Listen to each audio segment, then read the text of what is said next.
সবুজ সুপ্রভাত। আমাদের প্রধান কাণ্ডারি অভিক আসছে, অভিক ঘোষ। একটা বড় পাকুড় গাছ দেখতেই পাচ্ছেন। হ্যাঁ, এই পাকুড় গাছটা আজকে আমরা এই স্থানে, আর একটা বট গাছ, এই দেখুন বট গাছটা প্রায় 14 থেকে 15 ফুট উচ্চতা হবে। আর পাকুড় গাছটাও দেখুন অভিক আনলো, ওইটা আমাদের অসিদ্ধার আমি এনেছি।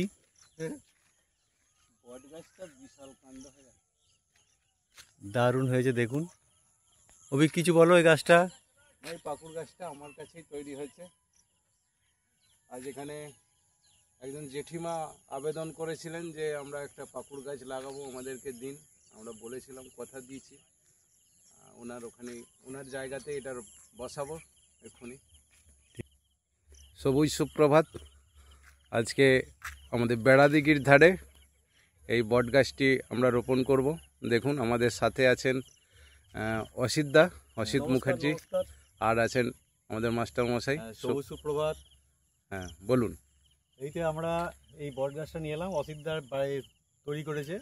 দেখতেই পাচ্ছেন উচ্চতাটা কত, প্রায় 14 থেকে 15 ফুট উচ্চতা হয়ে যাবে। এই গাছটা আমরা আজকে এই দিঘির পাড়েতে রোপণ করব, এরকম একটা সুন্দর প্রাকৃতিক পরিবেশে। আজকে সকালের পরিবেশটা খুব সুন্দর। হ্যাঁ, যেন আমাদের বাঙালির শ্রেষ্ঠ উৎসব যে দুর্গাপূজা আসছে মনে হচ্ছে। প্রকৃতির রূপ বা তার যে সাজ খুব সুন্দর লাগছে, মনোরম লাগছে। দারুণ দারুণ পরিবেশ আজকে। চারদিকে একদম আমাদের কুয়াশাচ্ছন্ন। আশ্বিন মাস পড়ে গেছে, পুজোর একটা ভাব মনে হচ্ছে চারদিকে। একদম ভাবেতে আমরা আজকে গাছটা লাগাচ্ছি। সবুজ মাঠ দেখুন।